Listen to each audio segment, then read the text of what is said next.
começar. Realmente, né, o exame, procurar o médico, né, enfim.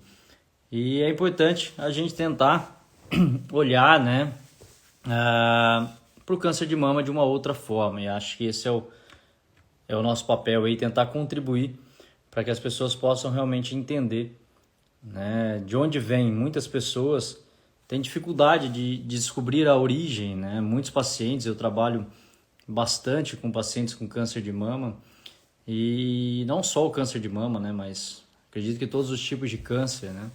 As pessoas muitas vezes querem uma explicação, querem saber qual a origem disso daí, e a resposta que elas encontram é que ou tem alguma questão genética ou hábitos como fumar, né, muitas vezes a bebida, enfim, né, a obesidade estariam entre as causas aí que mais, né, os profissionais da área da saúde se utilizam para justificar a origem de um câncer, né?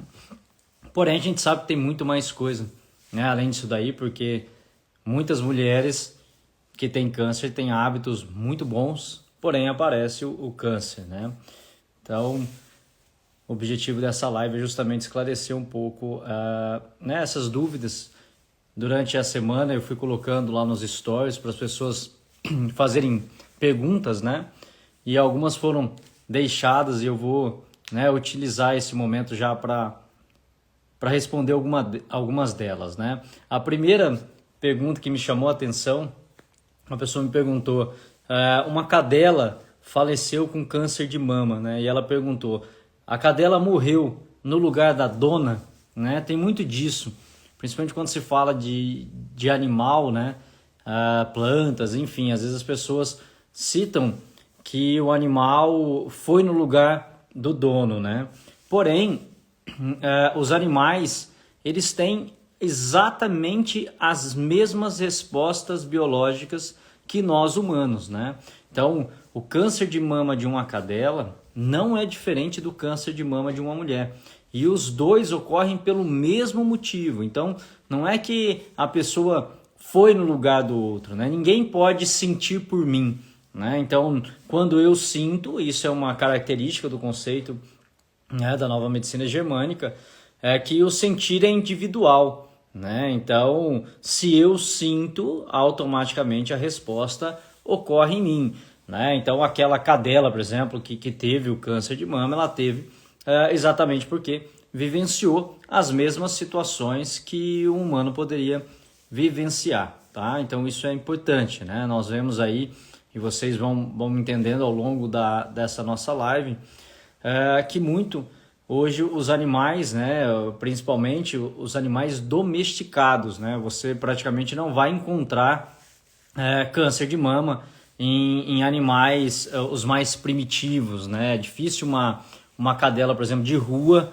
ela ter câncer de mama, mas o maior índice estaria ligado aos animais, né, as cadelas domesticadas, por exemplo. Por quê? Porque elas vivem exatamente o mesmo estilo de vida que a mulher, né? Procria pouco, amamenta pouco, enfim, se dedica a outras funções e automaticamente o órgão que deveria exercer o seu papel, ele não consegue exercer. Então, né, os animais sim podem sentir individualmente aí os seus processos biológicos e despertar os impactos na mama.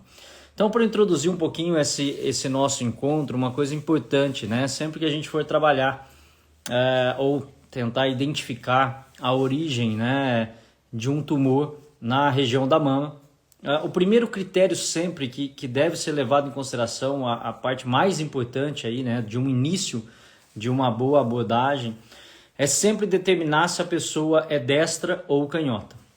E aí a gente usa o teste do aplauso, né? O teste do aplauso espontâneo, em que a mão ativa ela determina a lateralidade, né?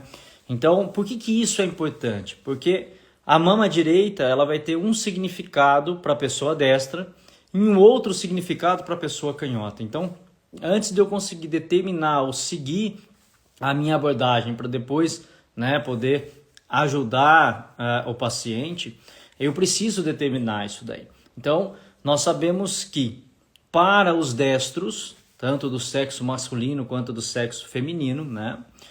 A mama direita, ela representa as nossas parcerias, né? O primeiro parceiro que nós fazemos é o nosso pai, né? Então esse é o primeiro parceiro que nós temos, né? E a mama esquerda, ela representaria a nossa relação mãe e filho, né? Então, dessa forma, nós temos uma mama que representa a nossa relação com o pai e a outra mama que representa a nossa relação com a mãe. Para a pessoa canhota, isso inverte, né? A mama direita, ela representa a relação mãe e filho e a mama esquerda representa a relação com o parceiro. Aí, ao longo da nossa vida, né, nós vamos fazendo novas parcerias e também vamos tendo a nossa, né, a construção aí para todos que vão ser pais e mães, a relação mãe e filho. Então, os filhos reforçam a figura materna, né, a figura da mãe, e os parceiros reforçam a figura do pai. Então aí nós temos, né, a questão das parcerias, ela é um pouco mais ampla, né, porque os meus irmãos podem ser parceiros, os meus colegas de trabalho podem ser parceiro, a minha parceira ou meu parceiro de relacionamento, né, enfim. Então os vizinhos, amigos, parentes, né, todos exercem essa, né, ou reforçam essa figura da parceria. Sabendo que, né, outra coisa muito importante é que isso não é um sistema estático, né? Por quê? Porque existem relações que podem trazer a mesma conotação de uma relação mãe e filho. Um exemplo, né? Às vezes a mãe vai a óbito e aí a irmã mais velha assume os cuidados dos irmãos mais novos e eles acabam vendo nela a representatividade de mãe, por exemplo, né? Tendo nela essa representatividade de mãe e ela neles essa relação de filho. Então, são todos que reforçam essa figura, né? Ou essa relação mãe-filho e parceiro, né?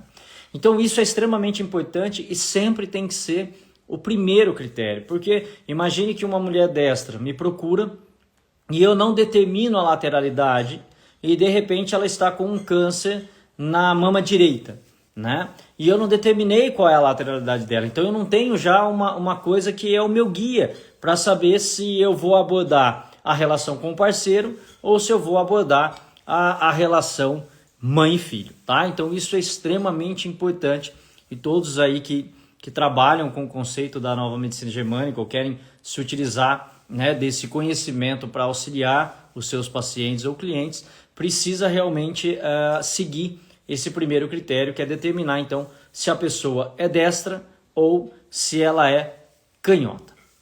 A partir disso, nós temos a mama, ela é uma área muito rica do nosso corpo. Por que ela é muito rica?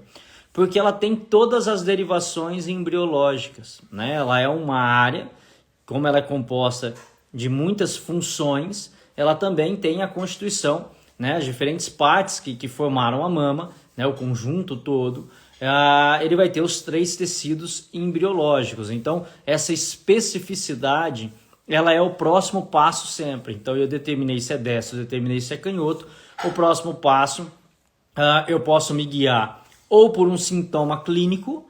Então, muitas vezes, né, uma mulher ou um homem, lógico, a mulher é muito mais comum, né, da gente receber no consultório e também a probabilidade, né, é que a mulher tenha muito mais chance do que o homem, até mesmo porque procura muito mais do que o homem, né? Nós não fazemos exame de rotina para isso, mas em contrapartida pagamos o preço com a nossa próstata, porque também nos foi colocado essa, entre aspas, obrigatoriedade de fazer aí exames de rotina em determinado momento da nossa vida, né?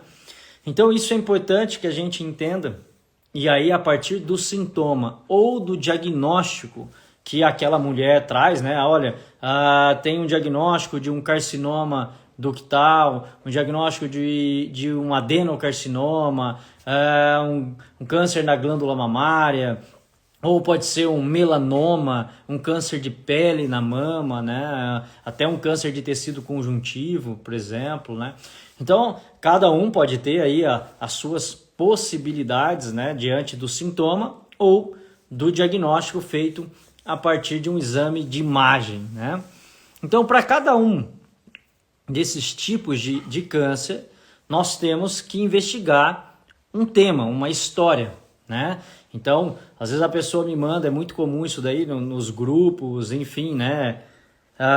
Olha, Alan, o paciente está com câncer na mama direita. Qual é o choque biológico, né? Então, eu sempre devolvo a pergunta para que possa realmente ter a especificidade. Que tipo de câncer? Qual é a estrutura? Qual sintoma essa pessoa teve para poder receber o diagnóstico? Doeu? Fisgou? Queimou? Não, eu não sentia nada. Simplesmente fui agora no Outubro Rosa, porque já está embutido no meu inconsciente, né, no meu padrão de crença limitante, que eu deveria fazer um exame nesse momento, por um grande equívoco, né? Eu acho muito interessante isso daí, eu falo muito isso para as pessoas. As pessoas têm a falsa impressão de que fazer exame é igual a prevenção, né? Isso é até estranho. Mas a pessoa fala assim, mas por que você foi fazer exame? Porque é a prevenção do câncer de mama, né? Então o exame, nenhum exame é capaz de prevenir nada, né? O exame ele só é feito para diagnosticar algo, né? Então ele vai mostrar se existe alguma coisa ou não. Agora, prevenir, né? Você pode ir no cardiologista fazer exame de sangue a cada 6 meses, se achar que você está prevenindo, por exemplo, infarto, e de repente você infarta e morre. Então isso não tem, né, não tem sentido nenhum.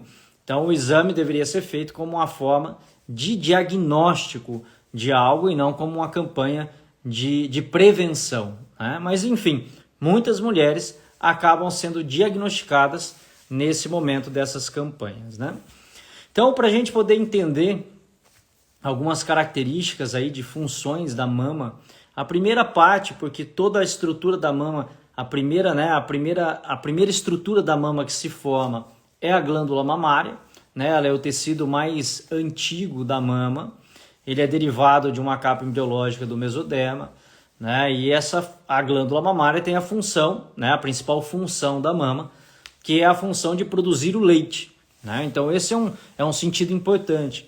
E por que o animal produz o leite? O animal produz o leite para poder nutrir o filhote ou nutrir a relação parceiro, né? Mãe e filho, ou a relação do parceiro. Então isso é uma característica da mama, né?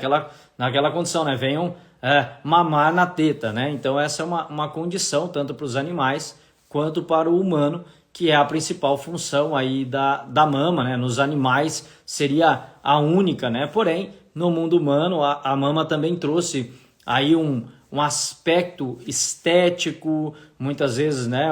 Um âmbito de sedução, enfim, que isso é único e exclusivamente pertencente ao mundo dos humanos, né? Porque se isso não tivesse sentido, a mulher não faria, por exemplo, uma cirurgia plástica, não colocaria uma prótese mamária, se a única função da mama fosse de produzir leite para poder nutrir o filhote ou a relação mãe-filho. Então, no nosso mundo, né, no mundo dos humanos, nós podemos ter impactos na mama também relacionados ao padrão estético, enfim, eu vou citar isso daí para vocês ao longo da live.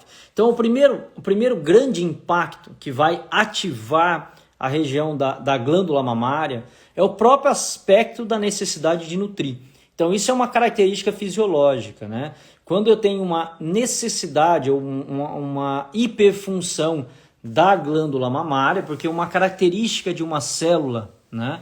Todas as vezes que ela precisa aumentar a sua função, o primeiro passo de uma célula é como a nossa vida mesmo. Imagine que hoje talvez você tenha que fazer um pouco mais de força, ou você vai ter que aumentar a sua jornada de trabalho. Então a primeira coisa que nós fazemos é aumentar a função, né? Então ela produz mais leite para poder nutrir o filhote ou a relação mãe-filho e parceiro, né?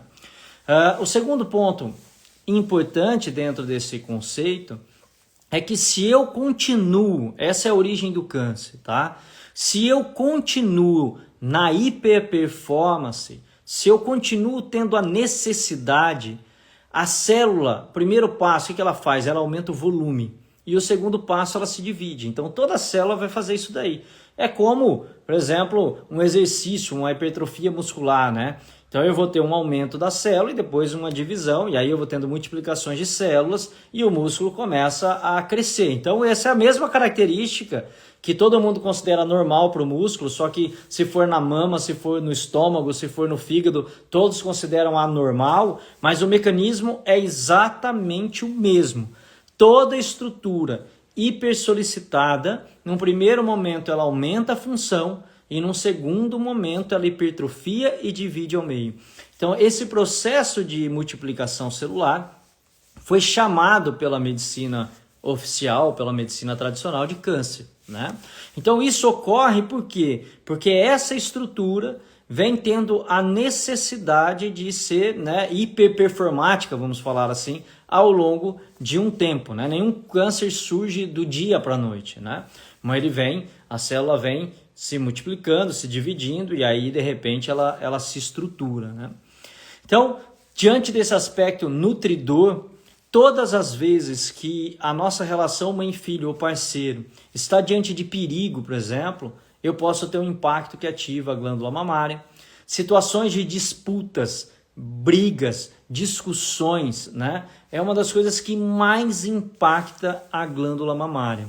Tá? Ficar dividido, né? Muitas vezes uma mulher fica dividida entre o filho e o esposo, por exemplo, né? E o marido, porque brigam, disputam, é um ambiente desconfortável e ela fica ali no meio tentando nutrir tanto o marido quanto o filhote, né? Enquanto filho. Então esse é um tipo de impacto que vai desencadear o câncer que atinge a glândula mamária, que sempre vai ter o objetivo de aumentar a função da mama para produzir mais leite, para nutrir a relação mãe-filho ou parceiro diante de situações de perigo, disputas, discussões, coisas que acabam interferindo aí esse processo que vai ativar, né, uma resposta que vai desencadear o adenocarcinoma da glândula mamária, né, que é o câncer mais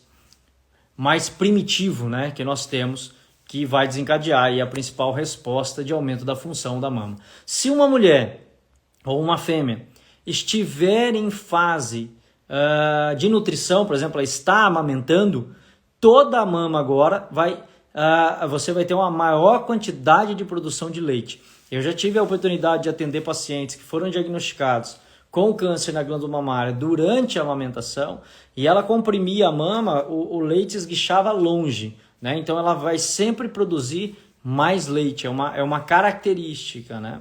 Por exemplo, a mama de uma vaca, né? Você dificilmente vai sentir a mama de uma vaca totalmente molinha, toda solta. Normalmente você vai sentir caroço, uma certa sensação de rigidez. Por quê? Porque ela sempre vai estar produzindo muito leite. Então é uma característica. A diferença é que a vaca não tem arquivo próprio em relação a dizer, né, se eu chegar para uma vaca e falar, olha, você está com câncer de mama, essa vaca não vai morrer em 15, 20, 30 dias porque eu disse isso, né?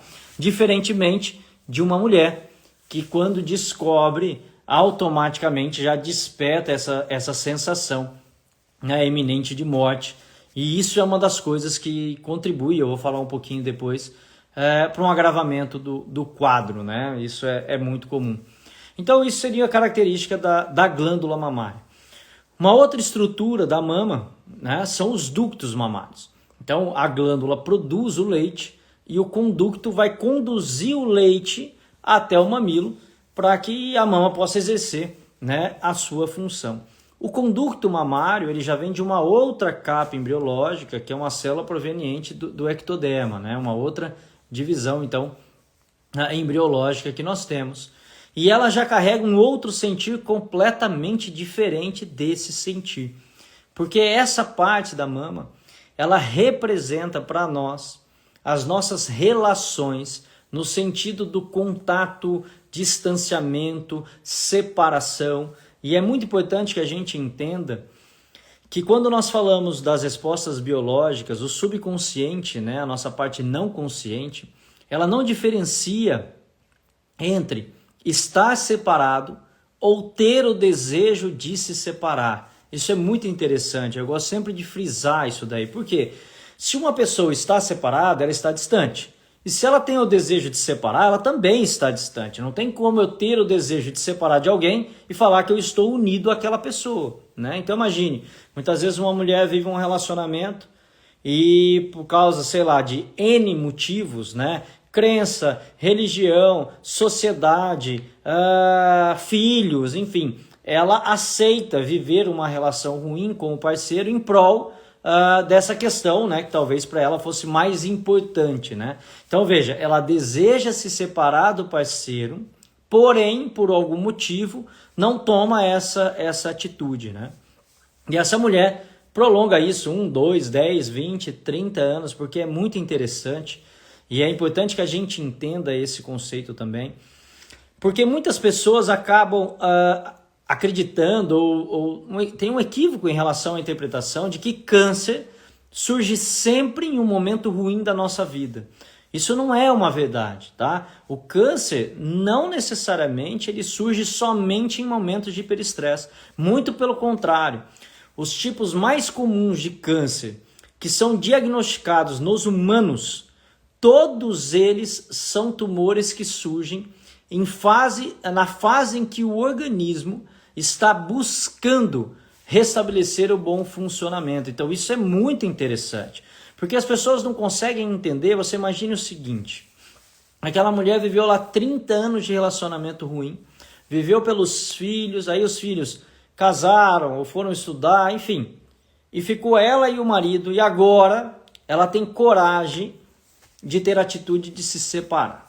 E ela então vai lá e se separa do parceiro. Veja, ela viveu por 30 anos e, sei lá, vamos imaginar que ela fazia exames anualmente da mama, estava tudo normal, a mama estava limpinha. E naquele ano ela decide se separar do parceiro dela. E ela então resolve um problema de 30 anos. Quando ela resolve esse problema, aquela área que antes aparecia normal nos exames, que é a parte do ducto, ele começa a se reestruturar. Porque o ducto, em fase de hiperestresse, ele não multiplica, ele necrosa. E a necrose não aparece em exames, ninguém sabe o que está acontecendo. Porém, no momento em que esse tecido ele começa a se reestruturar, iniciam sintomas na mama. Um dos grandes sintomas, um dos sintomas mais comuns que fazem com que a mulher possa procurar um diagnóstico, ela sente uma fisgada na mama, uma sensação de pontada na mama, né? E quando ela sente aquela fisgadinha, algumas dizem que parece estar dando um choquinho na mama, né? Ela vai, lógico, na médica, e aí faz de novo um exame. E imagine que você possa ter feito exame 3, 4, 5 meses atrás e não tinha dado absolutamente nada. E agora você faz o exame e encontra uma massa, né? Por quê? Porque o processo de reparação, ele se estrutura até 3 semanas. Então é muito rápido. Você entra em um processo, em até 3 semanas você já pode ter a manifestação de uma proliferação celular da região do ducto mamário. E aí você faz o exame agora e você recebe o diagnóstico de um carcinoma ductal ou um carcinoma ductal invasivo, né, que são as formas mais comuns aí de diagnóstico. Então veja, você ficou lá 20, 30 anos vivendo uma situação e no momento em que você soluciona, você tem um diagnóstico, por exemplo, de câncer de mama. Então naquele momento você já poderia até muitas vezes estar se relacionando com outra pessoa, você poderia estar super bem na sua vida, você acabou de afastar ou de solucionar aquilo que te incomodava. Só que esse tecido, ele se regenera ou ele prolifera sempre em uma fase de reparação. E quando a mulher vive isso de forma recidivante, o que é a forma recidivante? Você tem momentos ruins, momentos bons, momentos ruins, momentos bons. Tipo, separo, não separo, separo, não separo. Aí de repente saiu para jantar, aí tem a falsa impressão de que vai ficar tudo bem, ganha um presente, daqui a pouco volta tudo de novo. Então, esse vai e vem, ele vai produzindo as calcificações da mama. Então é uma outra característica, né? É o aparecimento de microcalcificações da mama. Essas calcificações só surgem em processos recidivantes. Então é diferente do primeiro exemplo que eu dei. A pessoa viveu por anos numa situação e de repente ela entra em uma fase de solução, ela resolve. E o outro, ela entra e resolve em decorrência, né, da dinâmica da própria vida, porém ela fica revivendo isso daí de forma crônica e isso vai produzindo as microcalcificações da região da mama. Então, o que é importante? O que eu falo para as pessoas? Né? O que a gente precisa perceber? Porque você imagina o seguinte, viver em situação conflitual por longo tempo, né, por muito tempo, pode ser ruim, porque pode desencadear um câncer na glândula mamária, por exemplo, que é um câncer que surge no momento do hiperestresse, né, na fase do hiperestresse. Porém, se eu vivo também algo de longa duração e eu entro numa solução, eu também posso ter um tumor na fase de solução, na fase de reparação. Então, qual é o segredo? Né? Eu falo para as pessoas isso daí. Tem como a gente evitar uma situação conflitual? Tem como a gente evitar uma emoção, um sentir? Né? Então, a gente precisa compreender que não é possível a gente evitar. Nem estudando, nem fazendo terapia, nem tendo autoconhecimento, não é possível isso daí. Por quê?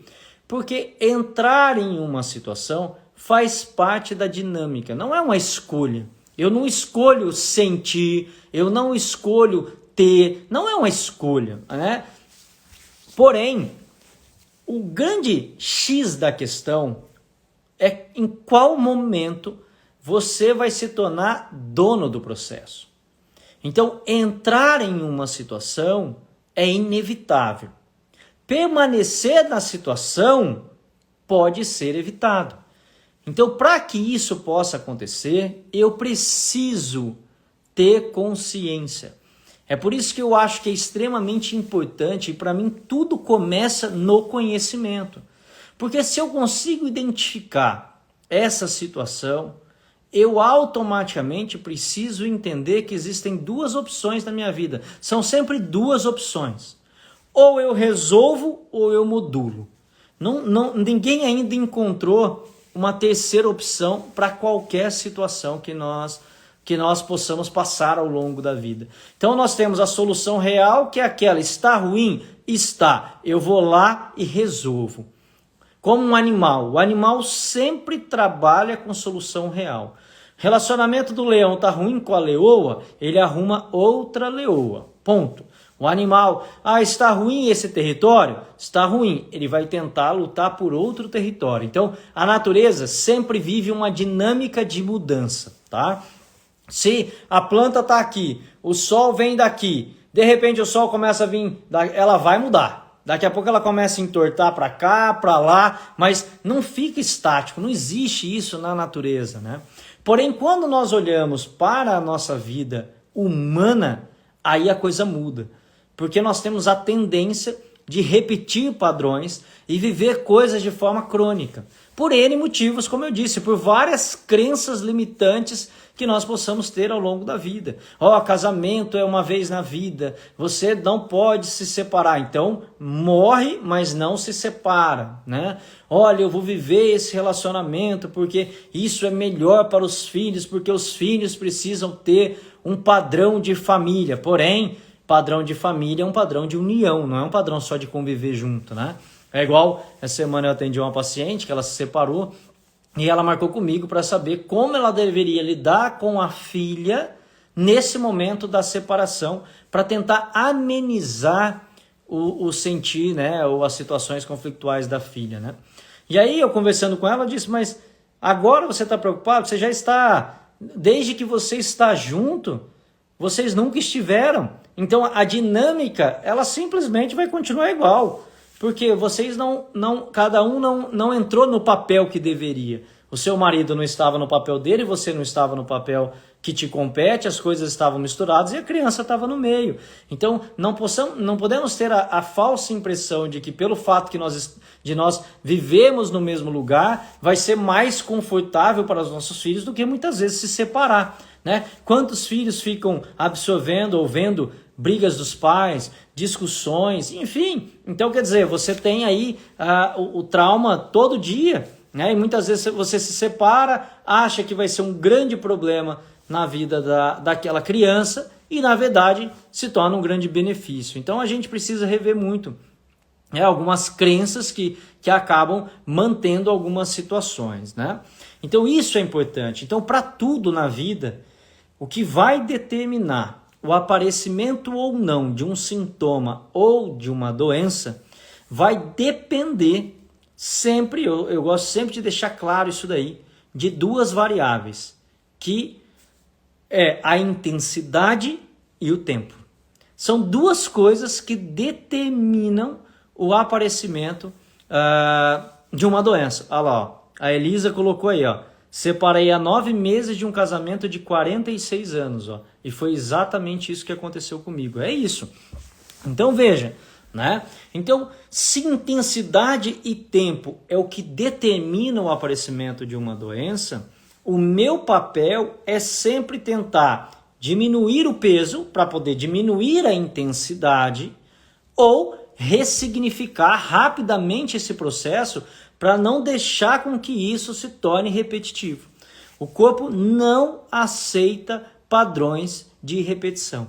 Então, a pessoa sem consciência, eu volto então a frisar a importância da consciência, não tem como você olhar para o processo, né? Então, isso é importante. Não tem como. A gente sempre vai ficar sendo vítima das situações. Por quê? Porque eu sinto, não reconheço aquilo, ou faço transferência, falo que surgiu na fase ativa, enquanto eu estou vivendo, ou na fase de reparação, quando eu entro na solução. Nos dois momentos, eu posso ter o aparecimento, então, de um câncer de mama, sendo que o da fase ativa acomete a glândula mamária e o da fase de reparação acomete o conducto mamário. O tumor do conducto mamário, né, ele é o tipo mais comum, né, que acomete a mama. E isso é muito interessante, porque além dele ser o tipo mais comum, ele também acomete as mulheres pós-menopausa com mais frequência. Então veja que interessante, né? Por que isso ocorre? Toda mulher que entra na menopausa muda o seu comportamento. Isso é via de regra. Toda mulher que entra na menopausa muda o seu comportamento. E aí, quando ela muda o comportamento, a mulher, toda vez que entra na menopausa, ela fica mais masculina, né? Ela assume um comportamento mais masculino. Por quê? Porque ela tem a queda do hormônio sexual feminino. Então, o fato dela assumir um comportamento mais masculino faz com que ela possa ter atitudes para solucionar os problemas. Então, veja, antes ela se dedicava aos filhos, se dedicava à família, se dedicava ao marido. Agora que ela está menopausada, ela começa a pensar nela, ela começa a olhar para ela, querer se cuidar, entende? Então ela já fala assim, ó, se você não quiser ir comigo, eu vou. Começa a ter muitas vezes grupos de amigas, coisa que ela não alimentou ao longo da vida dela. E no momento em que isso ocorre, ela entra em uma fase de solução. E o ducto começa a reparar, surgindo o câncer, então, do ducto mamário. Então veja que interessante, né? Então quando a gente entende as respostas biológicas, fica muito fácil a gente compreender o porquê. Porque se eu for conversar com um médico que não conhece a nova medicina germânica e eu perguntar por que uma mulher pós-menopausa tem mais chance de ter esse tumor do que outra, ele vai dizer assim, porque o tumor é hormônio dependente, né? Eu sempre digo, se tumor fosse hormônio dependente, você tinha que ter mais tumor no momento que você tem mais hormônio. Se é hormônio que alimenta tumor, um menino de 18 anos tinha que ter câncer de próstata, não um homem de 70. E uma mulher de 20 teria que ter câncer de mama, e não uma mulher de 60, né? Então, muito pelo contrário. Muitas vezes, eu falo que são os hormônios. Órgão que não exerce a sua função biológica, ele tem grande probabilidade de desenvolver tumor. Isso é muito interessante. Se você pegar, né, vocês podem investigar isso daí. Se você pegar uma mulher que teve lá 10, 12 filhos, a mama dela não tem absolutamente nada e o útero também não. Você não vai ver uma mulher com 12 filhos fazer uma esterectomia porque teve mioma, né? Agora, quanto menos filho tem, mais possibilidade você tem de desenvolver. Por quê? Porque o órgão fica sempre trabalhando no sentido de manter a função. Então ele não reconhece que foi uma escolha nossa de não ter. Isso é muito interessante. Então esses impactos vão fazendo com que, principalmente os órgãos do sistema reprodutor, eles fiquem sempre muito mais ativos. Né? Nós aí devem ter outros osteopatas aqui, ou terapeutas que trabalham, por exemplo, com manipulação visceral, né? Você vê que esses órgãos, normalmente, eles são muito densos, cheios de fibrose. Por quê? Porque a todo momento eles estão sofrendo impactos. Quantas mulheres sentem dor na mama? A mama não deveria doer. Ela dói porque uma outra parte da mama, que compõe a mama, é o tecido conjuntivo e adiposo. E aí nós já temos um outro sentir, e esse é frequentemente ativado no mundo dos humanos. Por quê? Esse tecido, ele representa o nosso valor. Então, o que impacta ele é a sensação de desvalorização. Então, a partir do momento que a mama saiu do âmbito apenas nutricional e passou a também compor na nossa vida um padrão estético, a mama traz a sensação de valor. Valor para a mulher, valor estético, valor em relação ao grupo, à sociedade, e é por isso que existe a cirurgia plástica. Você nunca vai ver uma cadela chegando e falando assim, olha, eu preciso dar uma levantada aqui nas minhas tetinhas porque elas estão meio caídas, né? Então, nenhum animal vai ter esse senso de percepção. Então, isso é único, é exclusivo do humano. Ele é o único animal que tem padrão estético.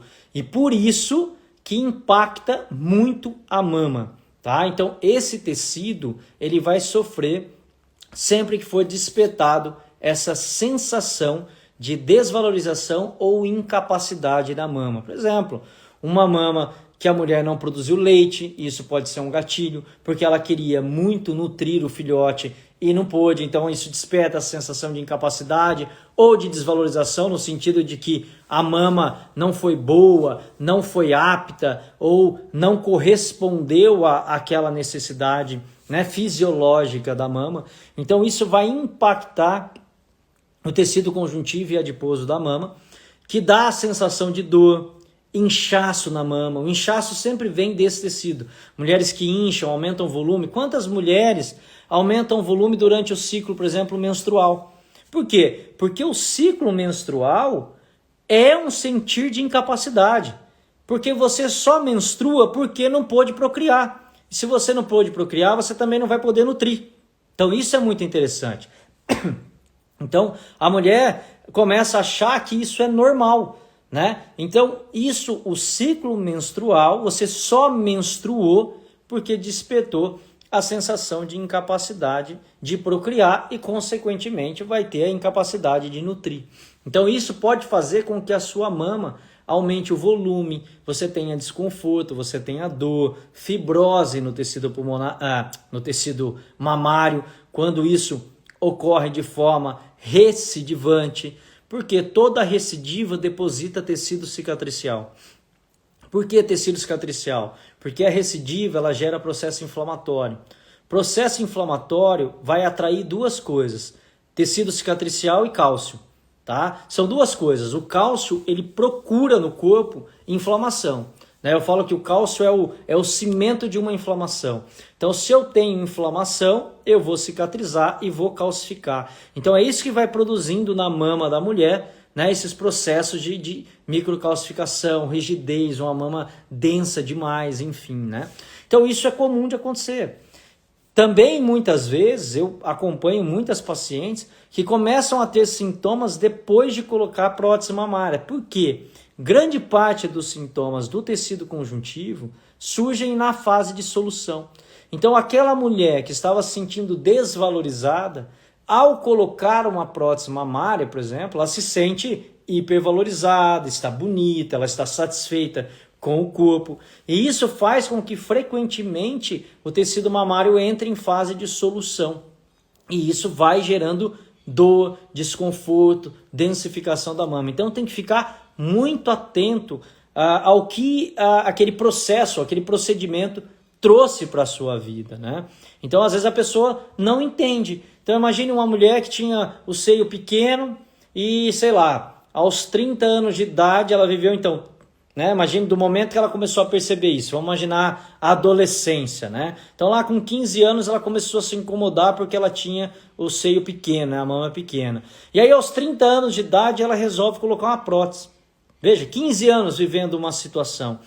E agora quando ela coloca a prótese, a autoestima dela vai lá em cima, ela tira a roupa, usa um decote, quer mostrar aquilo ali, porque lógico, é um troféu, é uma conquista. E aí ela começa a ter desconforto e não sabe por quê. Acha que foi da cirurgia, acha que o médico não fez bem feito, acha que foi a prótese. Olha só que interessante, né? Então é importante que a gente entenda que o seu organismo agora, que viveu por muito tempo essa situação, você vai viver agora o processo de reparação disso, né? E isso vai gerar desconforto, sim, no seu organismo, tá? A Aline pergunta aqui, o uso do DIU ou Mirena, que evita a menstruação, seria positivo? Não, ela gera exatamente a mesma coisa, tá? A diferença é que, por exemplo, o DIU de cobre, ele gera um obstáculo mecânico, né? Para você não engravidar. E diferentemente dos outros métodos que ainda tem a parte hormonal, que aí nós temos outro problema que aí nós teríamos mais uma live para fazer, para falar só disso daí. Eu poderia falar uma live inteira só de transtorno hormonal em decorrência de métodos contraceptivos, né? Que tem alteração de hormônio, tá? Por que, Aline, que isso não muda? Porque a natureza não entende esse propósito, essa conduta humana, tá? Então a natureza ela sempre vai ficar lutando no sentido da procriação, ok? Então assim, talvez seja, vamos chamar assim, menos lesivo, porque você não tem a questão da oscilação hormonal, né? Então isso poderia ajudar um pouco mais, tá? Mas a biologia ela segue o seu caminho. Só tem uma coisa que resolve processos biológicos de procriação. É procriar, não tem outro jeito, tá? Por isso que muitos processos de mama e de útero só poderão ser curados de verdade se a mulher procriar. Seria uma solução real. Veja que interessante, né?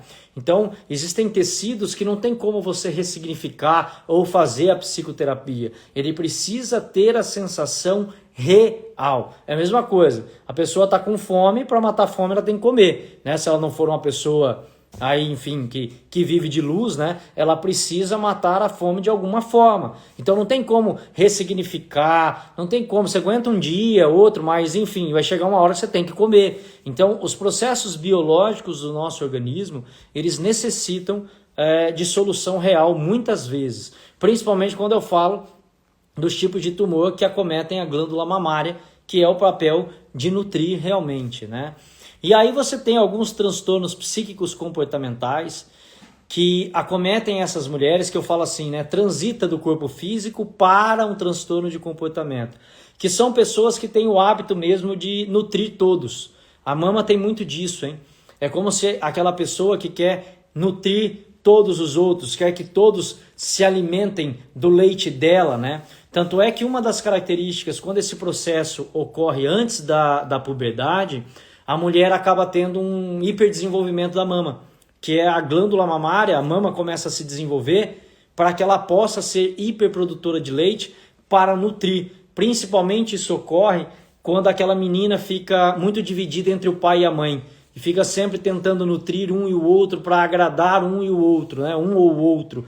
Então isso faz com que se torne uma mama hiperdesenvolvida. E essas pessoas podem seguir esses comportamentos para a vida inteira, sempre com a ideia de ter que nutrir ou salvar o outro. A gente gosta de dizer, né, que é a síndrome da Madre Teresa de Calcutá, né, para vocês entenderem. Então é sempre essa ideia de salvar o outro. Então, pessoas que terão impactos na mama têm muito essa característica, tá? Então, fiquem muito atentos a isso daí, né? Você pode resolver os seus problemas e olhe lá ainda, né? Sem contar que pessoas que fazem isso, que a gente estuda nos transtornos psíquicos da nova medicina germânica, além desse processo, elas são muito frias. Então elas fazem isso daí, essa sensação de nutrir, que parece ser super afetuosa, super carinhosa, na verdade não tem nada de afeto nem de carinho nisso. É porque ela tem uma necessidade dela de ter que se sentir acolhida,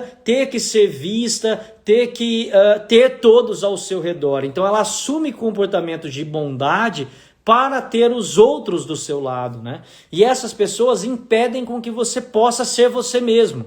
Porque todas as vezes que você quiser ser você, ou que você não suprir aquela necessidade dela, ela vai se decepcionar com você. Então, esse é um típico comportamento das pessoas nutridoras. Por isso que mães, com muita frequência, assumem esse transtorno de comportamento. Que é aquele, né, que as pessoas dizem, é o amor que dói. Não é um amor que dói, é um transtorno de comportamento, né?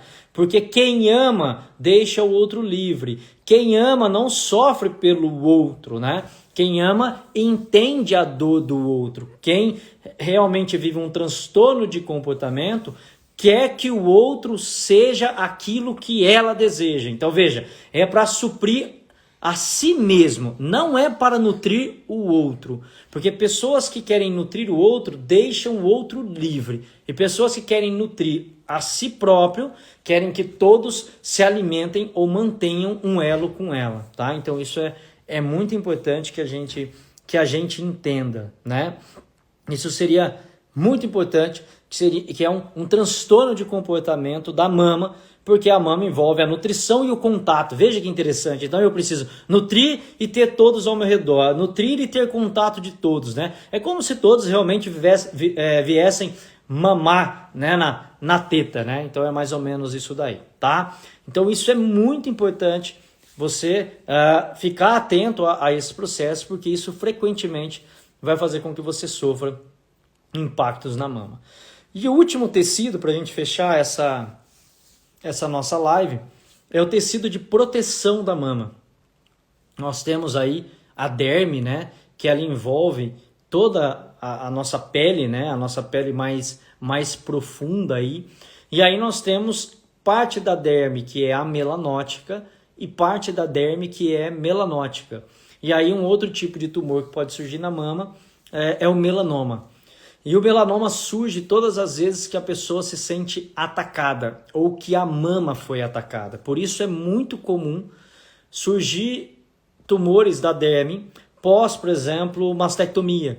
Porque a mulher se sente mutilada, a mulher se sente ferida, agredida. E naquela região que houve essa agressão, o tecido da derme começa a produzir, né, células que poderiam gerar, né, ou levar ao diagnóstico de melanoma, que é um tecido de proteção da mama, né? Então esses seriam os principais aí tipos de tumor que nós temos, que é o da glândula mamária, o do ducto, tecido conjuntivo e adiposo, e o tecido de revestimento da mama, que é a derme, que é essa sensação de ataque, ter que se proteger, né? Por isso que a mama também funciona como um airbag, né, natural, ele tem esse papel de proteção. Um golpe na mama, um trauma na mama, pode ser o suficiente para ser um gatilho e desencadear, sim, um tumor na mama, porque esse tecido sente esse ataque, o golpe, né, e ele precisa se proteger, tá? E também junto ali nós temos a epiderme, que pode surgir os tumores de pele, né? Aí o tumor da epiderme, que ele está muito próximo do tumor do ducto mamário. Tanto é que é muito comum quando os médicos da medicina tradicional fazem a prova, né, de análise de receptores e encontra-se receptores de tumores da pele. E eles falam que isso é uma característica de um tumor metastático, que não tem absolutamente relação nenhuma com metástase. São dois tecidos que têm uma relação embriológica e que carregam o mesmo sentir, que é o sentir de perda de contato, de separação, de distanciamento na região da mama, tá? Então isso é muito importante. Pega um momento desse de pandemia, que avós estão sendo afastados dos seus netos, pais estão sendo afastados dos seus filhos, nós temos grande possibilidade de aumentar, sim, os quadros de aparecimento de sintomas ou aí, né, os diagnósticos das doenças na mama. Porque muitas vezes numa sensação de dor, de sofrimento, uma mãe começa a tentar produzir mais leite para poder nutrir, então isso é uma característica. Se a mulher não está em fase de amamentação, não importa, não sai o leite, mas o tecido continua agindo. Todos eles aí que eu citei, alguns deles carregam o sentir do distanciamento, do afastamento. Então imagine, depois que começa a acabar a pandemia, que todo mundo começa absolutamente nada, que já acaba sendo diagnosticado como doença, né? Então o equívoco talvez esteja também na forma com que nós interpretamos as chamadas doenças, tá? Então era isso, pessoal. Quem quiser se aprofundar mais, lá na bio tem um link. Hoje, para quem está na live aí, nós vamos ter um valor promocional nesse link lá, que é um curso específico para câncer de mama, tá? Você pode fazer, presentear alguém, né? Muitas vezes você quer dar para sua mãe, por exemplo, para poder ter mais conhecimento. É uma linguagem, realmente quando eu montei esse curso, foi com a ideia de levar conhecimento com uma linguagem simples, para que qualquer pessoa possa compreender, né? Então fica aí também a oportunidade para vocês poderem, né, se matricular nesse curso e se aprofundar um pouco mais no conceito aí da origem e das abordagens terapêuticas para um paciente com câncer de mama. Tá? Era isso, pessoal. Obrigado aí por vocês terem ficado comigo essa hora. Uma boa noite a todos, e quem tiver aí mais dúvidas, manda lá que eu vou respondendo, tá? Entrem aí, também tem o link do grupo do Visão Biológica, que é uma forma de eu poder tirar dúvidas de vocês e aprofundar um pouquinho mais, tá? Era isso. Obrigado, uma boa noite, e vamos espalhar esse conhecimento para ver se a gente consegue mudar um pouco a história de muitas mulheres que estão sofrendo aí com esse diagnóstico. Um abraço a todos.